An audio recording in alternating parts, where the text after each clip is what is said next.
everyone. Welcome to this edition of HFS Unfiltered. I am Elena Christopher, the Chief Research Officer, and we are going to do a Horizons version of HFS Unfiltered today. And by that, I mean we are going to talk about a just released Horizons study in the life sciences sector, and I'm going to be talking with the head of our healthcare and life sciences research, Rohan Kulkarni. Hello, Rohan. Good morning, Elena. How are you? I'm well, thank you. All right, let's dive right into this.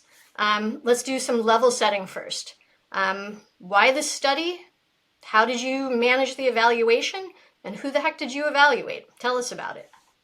Absolutely. Thanks, Elena.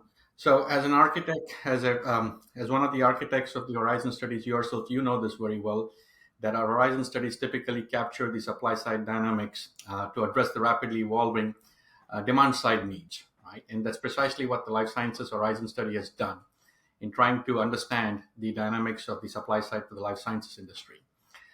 In this 2023 study, we've evaluated 29 service providers, one of the largest study and richest insights that we managed to collect. And our evaluation is structured around the triple aim of care, which is to understand how service providers are helping reduce the cost of care, enhance the experience of care, as well as improve health outcomes of consumers. And as part of the study, we've categorized the service providers in Horizon 1 if they have predominantly focused on trying to address cost. We've categorized them as Horizon 2 if their focus is mostly on experience and cost, while those in Horizon 3 are those who address all the three attributes of the triple aim of care. Fantastic, Rohan. And honestly, it sounds quite a meaty study with that array of providers. Okay, so you've done this assessment of these 29 providers. Is it 29? 29, yes, indeed. Okay. 29. You've done this assessment of 29 providers to the life sciences sector. What did you learn? So I found it extremely insightful and exciting in so many different ways because this is one of those few industries, if at all, where there is extreme peril as well as the promise, right? We are post-pandemic. Sure, the pandemic was the largest in the last 100 years, but this does not preclude from the fact that there might be more pandemics in our own lives, in our own lifespans. The prevalence of disease around the world is also extraordinary while the populations increase, right? So there is a lot happening in the world. So what we found are three key insights that I will share today.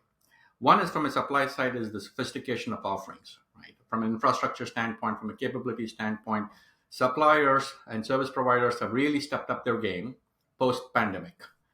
And I've seen evidence of that in terms of the drug discovery that they're involved in. Many of them have wet labs and dry labs with extraordinary capabilities in there.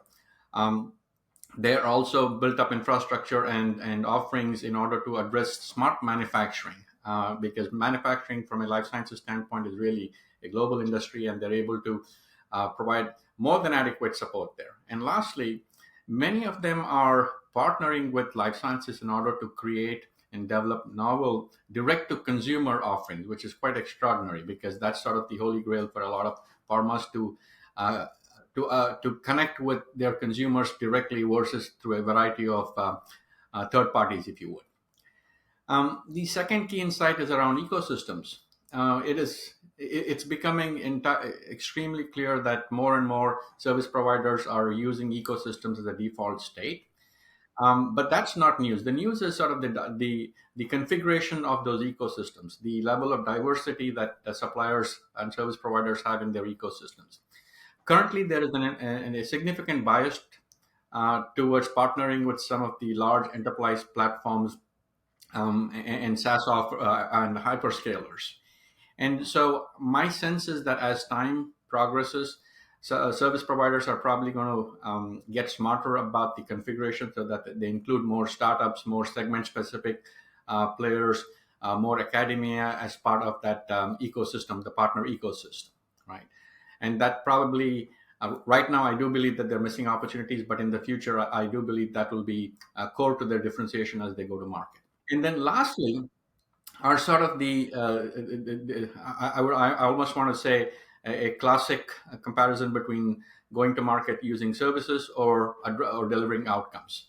Today, service providers have a strong bias towards going to market just based on their capabilities and offerings. Right? They, I think, are missing out on the opportunities that outcome-based offerings could potentially help life sciences, if you would.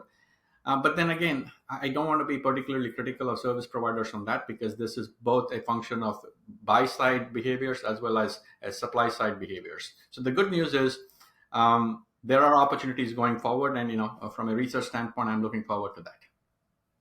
Fantastic. Thank you for those insights, Rohan. So I heard, all right, level of sophistication, quite high.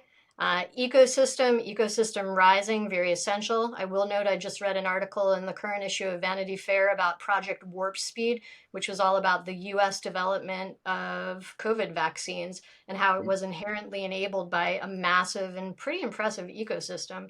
And then thirdly, the quest for outcomes. But I think you make a very fair point about it is always that the dynamic between the demand side and the supply side. You can't blame it all on the providers. Okay, Rohan, let's get to the heart of the matter. Who were the leaders and the relative categorization of the market participants in your study? Absolutely, Elena. Look, this was real hard work. I mean, putting together a Horizon study at any given time is requires a lot of work. But this one in particular is very hard, primarily because service providers are at an entirely different level than I'm used to in any industry. So, with that said, as I indicated earlier, 29 service providers. I'll start with Horizon 1, who we call disruptors. In this category, we have Accordus, Epexon, Hitachi Digital Services, Innova Solutions, Sonata, and WNS. In the Horizon 2, which we call as Enterprise Innovators, we have Capgemini, Deloitte, Genpact, Hexaware, Infosys, KPMG, LTIMindtree, NTT Data, Optum, Persistent, PwC, Publicis Sapient, SoftServe, Tech Mahindra, and Virtuosa. And in our Horizon 3, who we tend to call market leaders, are Accenture, Cytus Tech, Cognizant, EY, HCL Tech, Indegene, TCS, and Wipro. Fantastic. All right, Rohan, thank you so much for sharing this summary of your study and the status and the detail based on your market evaluation. I encourage everybody to go to hfsresearch.com and take a look at the findings. We'll be shortly circulating a blog post also on hfsresearch.com with the details. Thanks so much, Rohan. Thanks, Elena.